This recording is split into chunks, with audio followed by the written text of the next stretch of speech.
요한복음 20장 11절에서 16절 말씀으로 부활의 주님을 만난 사람, 이러한 제목으로 은혜를 나누도록 하겠습니다. 오늘은 부활주일입니다. 여러분에게 예수님의 부활의 생명과 축복이 넘치기를 주의 이름으로 축원을 드립니다. 오늘 본 말씀에 등장하는 마리아와 베드로와 다른 제자들은 그렇게 믿었던 예수님이 십자가에서 못 박혀 죽으심으로 실망감과 상실감에 빠졌던 것입니다. 그런데 예수님이 죽은 지 사흘 만에 살아나셔서 부활의 주님으로 다가오신 것입니다. 예수님의 부활의 사건은 2000년 전에 일어났던 역사적인 사건입니다. 또 그들이 부활의 주님을 개인적으로 만나는 순간 구체적으로 경험적인 사건이 되는 것입니다. 오늘 여러분, 하나님을 개인적으로 만나는 경험적인 사건들이 여러분들에게 있기를 바랍니다. 그러므로 예수님의 부활은 예수님과 예수님 제자들 간의 새로운 관계를 맺는 사건이 되는 것입니다. 따라서 오늘 우리에게 예수님의 부활은 새로운 삶의 시작이에요. 여러분, 누구든지 예수 그리스도 부활의 주님을 만나면 인생의 새로운 시작이 되는 것입니다. 오늘 부활의 주님을 만남을 통해 여러분들의 삶의 시작이, 축복된 시작이, 희망의 시작이 되기를 바랍니다. 부활의 주님을 만난 사람은 어떤 사람일까요? 먼저 예수님의 흔적이라도 찾고자 하는 간절함이 있는 사람입니다. 11절 우리 같이 보겠습니다. 마리아는 무덤 밖에 서서 울고 있더니 울면서 구부려 무덤 안을 들여다보니 15절에서는 예수께서 이르시되 여자여 어찌하여 울며 누구를 찾느냐. 마리아는 빈 무덤에서 예수님의 흔적이라도 간절히 찾고자 하는 것입니다. 그것은 예수님이 하나님의 아들이심을 믿고 하나님의 말씀을 믿었기 때문입니다. 여러분, 사람이 운다는 원래의 의미는 하나님과 인간이 분리될 때 운다고 합니다. 그리고 갓 태어난 신생아가 엄마의 태에서 분리될 때도 우는 것입니다. 여기서 마리아가 울고 있는 것은 예수님에 대한 그리움이요, 예수님으로부터 분리되었다는 아쉬움에서 우는 것입니다. 그런 마리아가 예수님이 시신이 없어졌다는 것을 알고 베드로와 요한에게 알려서 무덤에 와서 한번 찾아봐라, 이렇게 말을 합니다. 그 후에 마리아는 그곳을 떠나지 않고 무덤을 지키며 울고 있었던 것입니다. 또다시 마리아가 무덤 속을 들여다보니 흰옷 입은 두 천사가 이렇게 묻습니다. 13절에 여자여 어찌하여 우느냐. 이에 마리아가 사람들이 내 주님을 옮겨다가 어디 두었는지 내가 알지 못함이니이다. 여러분, 마리아는 왜 이렇게 무덤 속을 들여다보면서 울면서 예수님만 간절히 찾는 것일까요? 어째서 마리아는 빈 무덤 앞에서 떠나지 못할까요? 그것은 마리아가 주님의 사랑을 많이 받았기 때문입니다. 누구도 모르는 마리아에게 개인적으로 찾아오신 특별한 그 사랑이 있기 때문에 그 사랑을 받았기에 그 무덤에서, 예수님이 시신이 놓여있던 그 무덤에서 한 발자국도 떠나지 못하는 것입니다. 이 마리아는 원래 막달라 마리아였습니다. 예전에 그녀는 7 귀신이 들려서 많은 괴로움을 받았고 그리고 고통을 받았습니다. 그때 예수님 만나서 고침을 받은 거예요. 그녀는 예수님을 구주로 믿으며 건강한 삶을 사는 것이 너무 감사했습니다. 그래서 그녀에게 온통 예수님밖에 없는 거예요. 그렇잖아요. 사람이 병으로 이렇게 어려움으로 고통을 당하다가 자유함을 얻었으니 얼마나 자기 인생의 귀한 사건입니까? 그 예수님을, 오직 예수님, 그의 마음속에 예수님밖에 없는 것입니다. 오직 살아도 예수를 위해 살고 죽어도 예수를 위하여 죽는 사람이 된 것입니다. 여러분, 사랑엔 특성이 있습니다. 사랑은 받은 만큼 사랑하게 되어 있습니다. 우리가 나가서 예수님을 전하고 전도하는 이유가 내가 받은 사랑이 너무 커서, 내 인생에 있어서 하나님이 나에게 주신 그 사랑이 너무 크기 때문에 나가서 그 사랑을 흘려보내고 그 사랑을 전하는 것입니다. 여기 마리아는 특별한 사랑을 받은 만큼 예수님을 누구보다 더 사랑하는 것입니다. 그래서 예수님의 시신의 흔적이라도 간절히 찾는 것입니다. 15절에 보시면 예수께서 이르시되 여자여 어찌하여 울며 누구를 찾느냐 하시니 마리아는 그가 동산지기인 줄 알고 이르되 주여 당신이 옮겼거든 어디 두었는지 내게 이루소서. 그리하면 내가 가져가리이다. 그때 마리아 뒤에서 누군가 말씀하시는 거예요. 바로 뒤를 돌아보니까 예수님이 거기 서 계신 거예요. 마가복음 16장 9절이 그랬어요. 예수께서 안식 후 첫날 이른 아침에 살아나신 후 전에 7 귀신을 쫓아내어 주신 막달라 마리아에게 먼저 보이시니. 막달라 마리아에게 먼저 보이셨다. 여기서 먼저 보이시니라는 것은 무엇보다도 먼저, 맨 먼저라는 뜻입니다. 분명한 사실은 그 누구보다도 먼저 부활의 주님께서 마리아에게 나타나셨다는 거예요. 마리아에게 보이셨다는 것입니다. 울어도 내 마음속에 진심으로 간절하게 우는 거예요. 사무엘의 어머니 한나는 자녀를 낳기 위해서 하나님께 자녀를 달라고 성전에 가서 금식하면서 간절히 울었습니다. 그때 하나님께서 그 눈물을 보시고 그에게 사무엘을 주셨어요. 다윗도 하나님의 뜻이 이루어지게 해달라고 눈물의 기도를 했습니다. 주의 병에 나의 눈물을 담으소서. 주의 병에 나의 눈물을 담아달라고 간절함으로 눈물로 호소하고 기도했습니다. 히스기야도 죽음의 문턱에서 벽을 향하여 눈물을 흘렸습니다. 그때 하나님이 이렇게 말씀하셨어요. 내가 내 눈물을 보았고 내 기도를 들었노라. 내 수완을 15년이나 더하고 이렇게 응답을 주신 것입니다.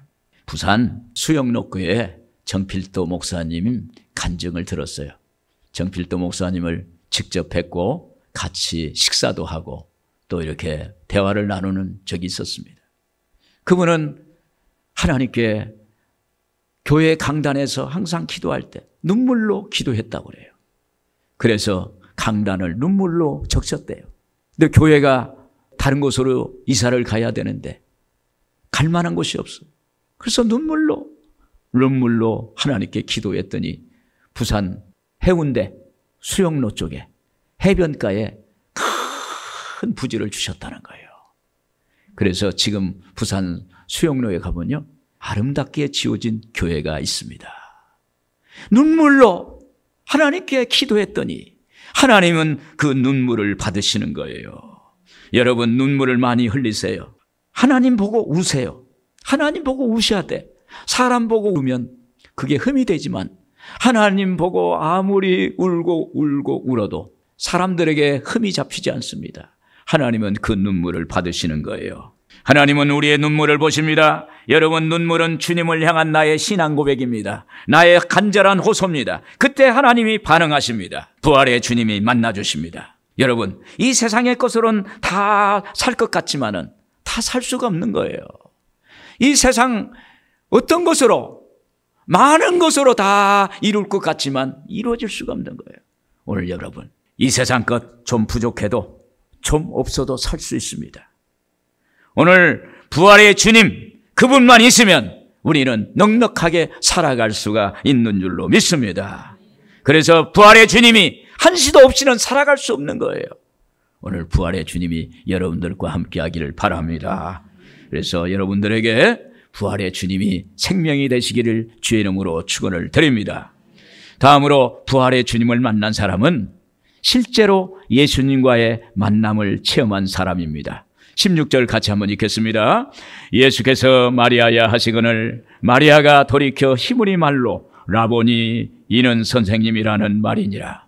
또다시 예수님이 마리아야 부르시니 그때 비로소 마리아는 돌이켜 보고 라보니, 선생님 이렇게 부르는 거예요. 여러분, 마리아가 그 순간에 예수님의 옷자락을 붙잡았어요. 라보니 하면서 예수님 옷자락 붙잡았어요. 마리아가 옷자락을 붙잡았다고 하지만 옷자락만 붙잡았을까요? 그렇지 않았어요. 예수님의 몸을 와락 붙잡았어요. 할렐루야. 17절에 나를 만지지 말라, 내가 아직 아버지께로 올라가지 못하였노라. 예수님을 옷자락을 만지고 예수님의 몸을 만지면 어떨까요? 예수님의 은혜가 만진 사람에게 흘러내려오는 거예요. 여러분, 엘리사는요, 스승 엘리야의 겉옷을 만져서 하나님의 은혜를 받았어요. 혈루병 여인은 예수님 옷자락 만져서 불치의 병을 고쳤어요. 그 옷자락, 주님의 몸을 만졌을 때 그때 하나님이 우리에게 신비하고 희한하고 우리가 알 수 없는 하나님의 은혜를 주신다는 사실을 믿기를 주의 이름으로 축원을 드립니다. 여러분, 나를 위하여 나를 구원하시고 그리고 하나님의 자녀 삼으신 부활의 예수님을 만났을 때 얼마나 감격스러웠을까요? 여러분, 부활의 주님을 만난 적이 있습니까? 부활의 주님을 만나요. 부활의 주님은 우리가 성령 받으면 부활의 주님을 만나요. 성령은 부활의 영입니다. 하나님의 영, 예수 영, 그 부활의 영, 오늘 그 영이 여러분에게 충만하게 임하기를 바랍니다. 이 감격은 부활의 주님을 만난 사람만 아는 것입니다. 쿠어바디스라는 영화가 있습니다.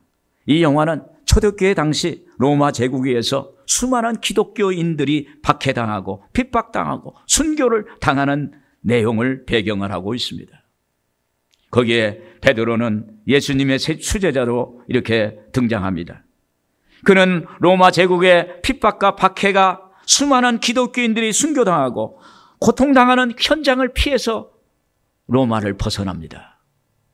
로마를 벗어나서 그 언덕을 걸어가는데 갑자기 반대편에서 빛이 비치면서 거기에 부활의 주님이 나타나시는 거예요. 그때 베드로가 예수님께 다가가서 여쭙습니다. 그때 코바디스 도미네, 주여 어디로 가시나이까?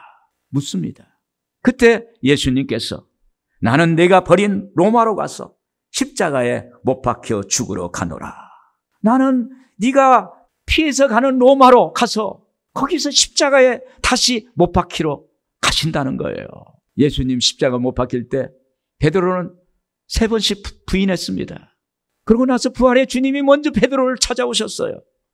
이 예수님의 음성을 들은 베드로는 즉시 뒤돌아서 예수님 대신 십자가에 못 박히려고 로마로 돌아갔던 것입니다.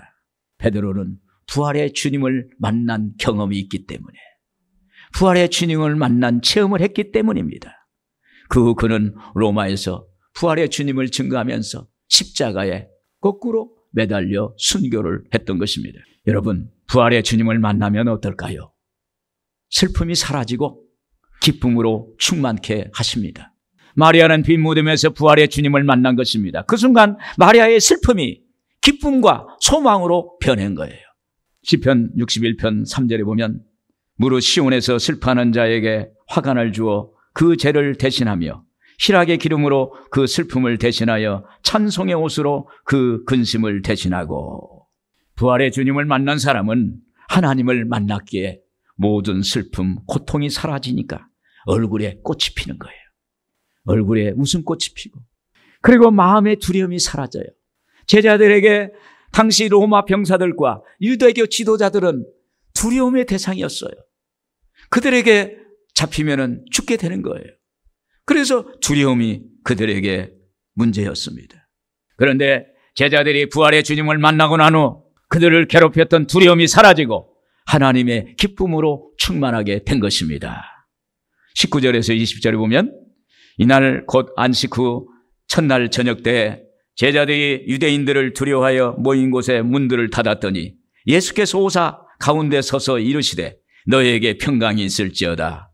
이 말씀을 하시고 손과 옆구리를 보이시니 제자들이 주를 보고 기뻐하더라. 할렐루야. 부활의 주님을 만나고 나니까 하나님에 대한, 예수님에 대한 확신이 오는 거예요. 그 확신이 두려움을 쫓아내는 것입니다. 오늘 여러분들에게 하나님의 부활의 주님에 대한 확신이 있기를 주의 이름으로 축원을 드립니다. 그리고요, 의심이 사라집니다. 27절에 도마에게 이르시되 내 손가락을 이리 내밀어 내 손을 보고 내 손을 내밀어 내 옆구리에 넣어보라. 그리하여 믿음 없는 자가 되지 말고 믿는 자가 되라. 여러분, 의심은 사람을 파괴시킵니다. 인간 관계를 단절케 만듭니다. 요즘 건강염려증, 또 자기 집착, 자기 연민, 이런 것들은 마귀가 갖다 주는 거예요. 마귀는 우리의 마음을 자꾸 갈라놓습니다. 마귀는 우리의 마음을 찢어요. 그런데 부활의 주님 만나면 모든 의심이 사라지고 부활의 영으로 충만케 될 줄로 믿습니다. 여기 의심 많은 도마가 부활의 주님을 만났을 때 그 순간 의심이 사라지고 확신을 갖게 되는 거예요. 그래서 그는 인도에 선교사로 가서 거기에서 인도에서 순교하는 그러한 삶을 살게 된 것입니다. 여러분, 부활의 주님을 만나십시오. 하나님께 이렇게 기도하는 것입니다. 하나님, 저는 부활의 예수님을 만나고 싶습니다. 하나님, 저는 부활의 주님을 만나고 싶습니다. 주님, 저에게 부활의 주님이 찾아오세요. 이렇게 기도하는 거예요. 기도하면 하나님이 어느 순간에 부활의 영이 찾아오셔서 여러분 주님과 여러분의 인격적인 관계가 맺어지고 주님이 주시는 놀라운 하나님의 기쁨과 하나님의 축복이 임하게 될 줄로 믿습니다. 끝으로 부활의 주님을 만난 감격을 늘 갖고 살아야 하는 것입니다. 17절 하반절에 보면 같이 읽겠습니다. 너는 내 형제들에게 가서 이르되 내가 내 아버지 곧 너희 아버지 내 하나님 곧 너희 하나님께 올라간다 하라 하시니 막달라 마리아가 가서 제자들에게 내가 주를 보았다 하고 또 주께서 자기에게 이렇게 말씀하셨다 이르느니라. 여러분, 부활의 주님을 만나면 내가 어떻게 살아야 하는지를 알게 되는 것입니다. 우리는 부활의 주님을 만난 사람처럼 살아야 하고 부활의 감격을 갖고 살아야 되는 거예요. 부활의 주님을 만나면 이런 특징을 갖습니다. 먼저 뛰어나가서 외치는 거예요. 마리아는 부활의 주님을 만난 감격을 갖고 먼저 숨어있는 제자들에게 달려갔어요. 18절에 보시면 막달라 마리아가 가서 제자들에게 내가 주를 보았다. 내가 주를 만났다. 부활의 주님을 만났다고. 여러분, 부활의 주님을 만나면 어떨까요? 아마 가슴이 벅찰 거예요. 여러분, 우리가 복권 하나만 당첨돼도 가슴이 막 터질 것 같고 그러잖아요. 보물찾기 하다가 뭐 하나 찾으면 야, 하나님이 나에게 축복 주. 여러분, 복의 근원 되신 하나님, 생명의 원천 되신 하나님, 내 모든 것 되신 하나님, 그 하나님 부활의 주님을 만나면 가슴이 벅차서 터질 것 같아요. 저는 군대 생활 76년도 미루나무 사건이 있을 때 저는 저기 8사단에 근무를 했어요. 그때 군대 막사에서 혼자 김영석 교수님의 책 가운데 주기도문이 거기에 있었어요. 하늘에 계신 우리 아버지 이름이 거룩히 여김을 받으시오며 나라가 임하시오며 뜻이 하늘에서 이룬같이 땅에서도 이루어지이다. 그 주기도문을 읽는 쭉쭉쭉 내려가면서 읽는데 그 순간에 저에게 갑자기 감격이 복받쳐 오르면서 내가 믿어야 할 분이 예수 그리스도다. 확실히 와서 확실히. 그 글자가 저에게 왕방울처럼 쏟아지기 시작한 거예요. 주체할 것이 없어서 거기서 엉엉 혼자 울었어요. 그리고 내가 예수님을 믿겠습니다. 내가 주님을 믿겠습니다. 누구도 나를 보는 증인이 없지만은 예수님 앞에 그렇게 고백을 했어요. 그리고 77년 1월달 첫 주에 제대하고 나와서 그때부터 교회를 다녔는데 지금까지 교회를 다니고 있습니다. 할렐루야. 젊을 때 또 이렇게 군대 생활할 때 예수를 믿으면 얼마나 좋은지 몰라요. 저는 젊은 25, 26에 예수 믿고 나서 제 인생이 달라졌어요. 보는 눈이 달라졌어요. 생각이 달라졌어요. 마음이 달라졌어요. 예전에는 어떻게 하면 출세할까? 어떻게 하면 많은 것을 가질까? 어떻게 하면 남들보다 더 남을 좀 누르고 내가 좀 올라설까? 그렇게 생각을 했는데 예수 믿고 나서 내가 뭔가 예수님의 이름을 위해서, 예수님의 가치를 위해서, 예수님의 정신을 위해서 예수님의 그 사랑을 나의 삶을 통해서 전하는 그러한 인생이 되어야겠다. 그런 생각이 저에게 변화로 다가왔던 것입니다. 오늘 여러분, 이 마리아가 외치는 것은 예수님께서 죽으시기 전에 말씀하신 대로 예수님이 부활하셨기 때문이에요. 예수님이 살아계실 때 말씀이 그대로 실현되고 그대로 삶 속에 구현됐기 때문에 마리아가 제자들에게 찾아가서 내가 예수를 만났다. 부활의 주님을 만났다고 이렇게 소리를 치는 것입니다. 마태복음 17장 22절에 그랬습니다. 갈릴리에 모일 때 예수께서 제자들에게 이르시되 인자가 장차 죽임을 당하고 제3일에 살아나리라 하시니. 예수님의 부활하신 사건은 예수님이 사람이 아니라 하나님의 아들이시라는 것을 증명하는 것입니다. 인류를 구원하시기 위해서 오신 메시아요 그리스도라는 것을 증거하는 것입니다. 그리고 약속하신 말씀이 성취된 것을 증언하는 거예요. 여러분, 바울 사도를 보십시오. 그는 다메섹에서 처음 부활의 주님을 만나고 나서 그는 그 감격으로 그의 평생을 하나님께 위해서 사는 삶을 살았습니다. 그는 어려움이 찾아올 때마다 다메섹 도상에서 만난 부활의 주님을 간증합니다. 어려울 때마다. 여러분, 인생을 살다 보면 굽이굽이 어려움이 있을 때가 있어요. 그때 내가 만난 부활의 주님을 생각하는 거예요. 그리고 말하는 거예요. 그때 하나님이 역사하시는 것입니다. 바울은 로마서 14장 8절에 이렇게 말합니다. 우리가 살아도 주를 위하여 살고 죽어도 주를 위하여 죽나니 그러므로 사나 죽으나 우리가 주의 것이로다. 아멘. 여러분, 우리가 부활의 주님을 만났다면 내 인생의 주인이 내가 아니라 하나님이라는 사실을 깨닫게 됩니다. 그리고 내 자식, 내 남편, 내 가족, 내 재산, 내 것에 집착하지 않는 것입니다. 요즘은 모두 나 자신에 묶여 있어요. 나 중심입니다. 모두가 자기만 생각하는 이기적인 세상입니다. 가치 기준이 나 자신입니다. 이것은 하나님과 관계없는 삶이에요. 여러분, 예수님께서 우리를 위해 죽으셨다가 부활하셨습니다. 이 말은 하나님이 지금도 살아 계신다는 거예요. 오늘 그 살아계신 하나님이 여러분의 하나님이 되기를 주의 이름으로 축원을 드립니다. 부활의 주님을 만난 사람의 특징은 자기가 들은 것을 말하는 것입니다. 17절 18절을 보면은 내가 내 아버지 곧 너희 아버지 내 하나님 곧 너희 하나님께로 올라간다 하라. 주께서 나에게 이렇게 말씀하셨다 이러느니라. 마리아가 부활의 주님께 들은 말씀을 전하는 것입니다. 부활하신 예수님이 하나님의 아들이요 주님이시라는 것을 전하는 것입니다. 여러분, 예수님의 부활은 예수님이 누군지, 십자가 사건이 무엇인지 증거해 주는 것입니다. 예수님의 부활이 예수님이 하나님의 아들이시고 메시아라는 것을 증거하는 것입니다. 여러분, 예수님이 부활하셔야 하나님의 아들로서 우리의 믿음이 대상이 되는 거예요. 예수님이 부활하셔야 십자가 보혈로 우리의 죄를 사해 주시는 것입니다. 만약 예수님의 부활이 없다면 예수님이 그리스도도 아니요 우리의 죄가 그대로 있는 거예요. 오늘 여러분, 예수님의 부활하신 걸 감사하고 찬양하기를 바랍니다. 사랑하는 여러분, 결국 부활의 주님을 만난 사람들은 극적인 변화가 다가옵니다. 오늘 예수님 만나면 변화가 와야 돼요. 내 생각, 내 마음, 내 가치관, 내 인생관이 부활의 만남, 주님을 만난 이전과 이후가 달라져야 되는 것입니다. 또 부활의 생명과 능력이 나타납니다. 여러분, 부활의 주님 만나고 나면요 변화되는데 부활의 생명, 내 안에서 늘 주님이 주시는 기쁨이 넘쳐나는 거예요. 샘솟듯이 솟아나는 거예요.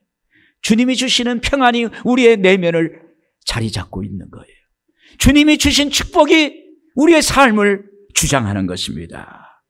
오늘 늘 부활의 성령으로, 부활의 영으로 여러분들이 충만하시기를 주의 이름으로 축원을 드립니다.